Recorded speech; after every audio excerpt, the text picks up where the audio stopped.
Hey y'all, I'm Wilson. Welcome to my little shop. I got a couple things for y'all today. I'm gonna throw out some quick little table saw tips. I got a cabinet with a bug infestation. I'm gonna show y'all what's going on with that. And I got my little panel router over there. I gotta do some Dados on it, so I figure while I got the video going, I'll kind of give y'all a little peek at how that works. But anyway, first things first. We're going to do just a couple little table saw tips. That's the way we teach. That's the way we teach people in the cabinet shops. You're in the shop or when you're working, that's how we teach people to cut on the table saw. You learn a little bit at a time. You can't tell everybody everything all at once and expect them to know everything that's going on, all the dangers, everything they need, any of that good shit. But anyway, let's get back to what I was doing. Now first off, last time I was on here, I was doing some table saw tips. I want to make sure that everybody knows that just because I work without guards does not mean that everybody needs to. Alright? If you're new to a table saw, you don't know a whole lot about what's going on, keep your guards on there. Watch your fingers, keep your guards on there. Watch videos, keep getting tips. You might not ever want to take the guards off. But if you want to take the guards off, you better make sure that you know what you're doing and you understand the dangers that come with that. Anyway, getting back to where I was at. One of the best tips I ever had for cutting plywood when I was young, first starting out, one of the best tips guy ever told me is like this. You know where the blade's at. That blade's not going nowhere. It's not jumping over here, not jumping over here. That blade's staying right where it's at. It's spinning, it's dangerous, but it's not moving nowhere. You know where it's at, so you make sure you place your hands where that blade is not. The thing is, when you're cutting plywood, you're cutting a piece of plywood like this, a lot of people, especially new people, they want to watch that blade. Let me get a little closer here. They'll go through and they want to watch the blade, or if it's coming out longer, they might have both hands like this, but they want to watch that blade. That blade is not the danger. It'll get your fingers. Something like this, a square piece of plywood, the biggest danger is the kickback. Don't watch the blade. You watch the fence. When you're pushing this thing through, you make sure you watch the fence and you make sure it don't try to kick off like that. When you're pushing, you're going against this blade. That blade's putting drag on it. So when you push, it's automatically trying to pull away. Automatically. And if you get in here on a lower horsepower table saw like the one I got, sometimes you can correct it, sometimes you can't. But when you get to a bigger saw, a 3 horsepower, 5 horsepower saw, that son of a bitch is going to pick it up and chunk it back at you in a second. And it hurts. It can break ribs and it can cause internal bleeding. It can really hurt you. As bad or worse than the blade hitting your damn finger. But anyway, what I'm saying here, watch the fence. Don't let it come off that fence no matter what you're doing. When you start, make sure you know what you're up against. Make sure you know where you're going to place your hands. You don't want to be in the middle of a cut and have a guesswork about where to put your hands. You know where the blade is. Know where you're going to put your hands. Keep control of that piece and do not let it come off that fence. A piece like this, if it comes over here and it starts to come off that fence, it don't matter if it's in the beginning, if it's in the middle. The further you get into it, the more torque it's going to have coming at you. I mean, if it kicks back when you're just right here, it's coming back at you. But when you get it all the way back here, that whole blade it's got that whole blade pushing it. And it's going to come at you with some force. And what it'll do is it'll hit that blade, and you'll hear that blade. You'll hear that blade just for a second. You'll hear it whine. And when you hear that whine, it's too late. It's coming back at you. You'll hear that whine. It picks it up just a little bit, and it'll be digging into it, but it'll pick it up, pinch it between here, and that sucker, when it comes off that blade and comes back at you, it's coming with some force. So be extremely careful cutting plywood, especially when you're cutting plywood squares. You get something like this, when you're cutting it this short, it's not too bad, but if you got something this wide and you need to cut a piece this long, it's all leverage. When you're cutting a piece this long, that blade, it's a lot easier for that blade to get it to come off of there. But like I say, when you're on a table saw, you need to know the dangers. You need to prepare before you make your cut, and a bunch of stuff like that. There's all kind of stuff I can tell you on a table saw. I've been on table saws for the last 30 years. Probably forgot more than I ever thought I knew. But anyway, I've got a lot of experience on table saw, and that's one of my big things, is making sure that everybody's safe on these things. I don't use guards. Y'all can say whatever you want to say, but I like for people to be safe on a table saw. I've taught several people how to use one, and so far they all still got their fingers. They might be missing a little nip out of them, but so far everybody I taught still got their fingers. But anyway, I don't know if y'all could follow me through all my rambling and bullshit there, but let's move on from that. I got a cabinet here I'm fixing to rebuild it. Customer said he had some termites getting in this thing. You can see this end right here. This cabinet is upside down. But you see this end, you see all these holes on the side of it? He had got some wood from somewhere, and this side was going into the corner. It was about 2 foot out of the corner. And he had some kind of, he didn't tell me what kind it was, but it was some kind of, it was foreign wood, come from somewhere, but I don't know where it come from, what it was, any of that. But anyway, he had some wood that he wanted to make shelves in here, and that's what these holes are. They were screwed to it. But that wood had some kind of a termite in it. He said it was a little bitty small termite, and they would go dormant. And that's what it was. They were dormant in those boards.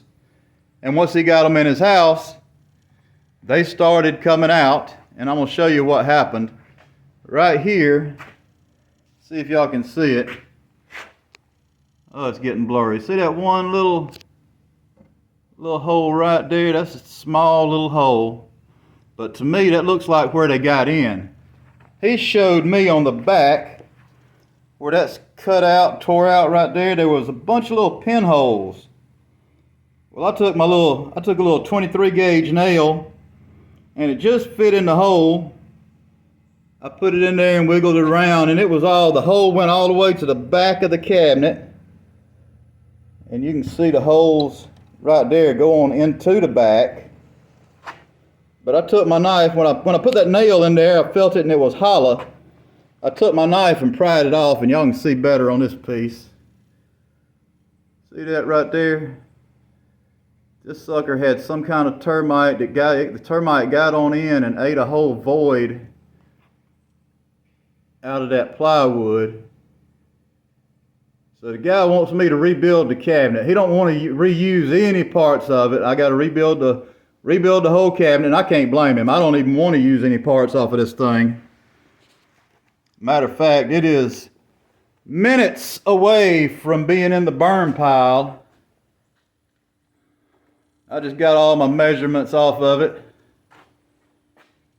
I didn't even notice that. Whoever built this cabinet, they left the line where they started their shelf holes. They didn't even sand that out of there. Right here where it's natural interior, that's all raw. It's not even pre-finished plywood. That's all raw plywood. The shelf was raw plywood with a damn little taped edge band. Matter of fact, that was the shelf I was playing around with over here. That right there was the shelf out of it, just raw plywood. They didn't spray a damn thing on it. Looks like something was spilt on it on that side. It's just, back when I was young, first cabinet shop I ever worked at, we called that NC. No class. And it is what it is. I don't care if you like it or not. If you're putting a set of cabinets out there and you're leaving raw wood on the inside, that is what we call NC. No class at all. But anyway, that's that. Like I say, that is minutes away from the burn pile. And I'm fixing to do some dados on here. So I'm going to show y'all my little setup. I'm going to get this and move it over here. Just spinning y'all all around. If y'all are still watching, I sure do appreciate it. But this is what I got. I got my little panel router. I got some dados to do. You see what I got? I got a little stop set up. It's got these little clamps on it right here. I've got these clamps set up for 3/4. I use 3/4 and I use 1/2 inch. So I've got the clamps set up for 3/4. And I got this little block here. Whenever I'm using 1/2 inch, I'll put the block. And then I don't have to adjust the actual clamps. Now this guy that I got this from, let me go back over here. See that right there? A lot of times when you buy old tools, you see that tape on it. Those are the first things to wear out. They get rusty, they get all banged up, and you can't read the damn tapes on them. You can go to get a new one and put on there, but I never do. I don't really have anything I need to use that tape for. Whoever got this thing the last time, or whoever had it before me, they glued this little piece of wood in there and put a 1/2 inch dado through it. So that's how I line up everything. And then I've got me a little stop here. Once I've got the first one lined up where I want it, use the stop and go with like that. Anyway, I'm just rambling on, having me a little party in here. Well, let me show y'all how this thing works. I got some base cabinet ends here, and I had, there it is. I know I had it marked. Let me show y'all what I do. I'm gonna hurry up and get done with this video because I gotta turn my fans back on. I'm sweating my ass off. Get y'all all wiggled around here where y'all can see where we at. Alright, right there. Alright, you see I got it marked. I'll just line that up. I can't hardly line it up and look at the phone at the same time. But I'll line that up on those marks. I know those marks are right because it was done with the router. So I know that's exactly where the dado is going to be. So I'll put it there. Let me get y'all back up here. Alright. I'll put it there, make sure it's lined up. This is a 3/4 piece, so I just put my clamp on there.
Need to put a little oil on that thing right there. I don't know if I can get it to where y'all can see it or not, but the base of this router, let me come and see if I can get right over here. I can't get it to where y'all can see it. Yeah, I can't get it at all here. I was going to try to show you, but right here on the base of the router is a plastic base. And I still can't get it where y'all can get a good look at it. But it's a plastic base, and right where the bit goes through in the center, the base has got a hump on it. That's what was giving me a hot problem on that piece of 3/4. I need to grease this up. I need to grease this assembly up, but that thing's got a hump on it. Oh, you know what? Let me see there. See if that worked. All right, there it is. There you can see it. You see the bit coming through. You see that hump? All right, so I can run, that hump helps me run it. I can run it on 1/2 inch. I can run it on 3/4. I can run it on different thicknesses because the router is on a spring. So when I put it down, the spring holds the router down. The weight of the router holds it down. That's why when I do on my back path, I'll put my hand on top of the router to make sure that it's all the way down, that it don't come up. But when you're doing a piece of 3/4, it has to get up on that hump. So sometimes you have to kind of give it a little pull to get it up there. I don't want to slam it because you don't want to slam your bit into the workpiece. But anyway, that's my little panel router. I got some more dados I got to do. I'm going to have to get off this video here. I got to get some work done. Anyway, I got to turn these fans back on too. Good Lord, I'm sweating my ass off. But I sure do appreciate y'all watching. Everybody that's been watching all the other videos, commenting, I appreciate all the comments, all the views, all the subscribers. I know my videos are a little rough. Like I say, I'm just out here having a little fun. Having me a little shop party all by myself. But anyway, I appreciate it, y'all. And I will see y'all on the next one.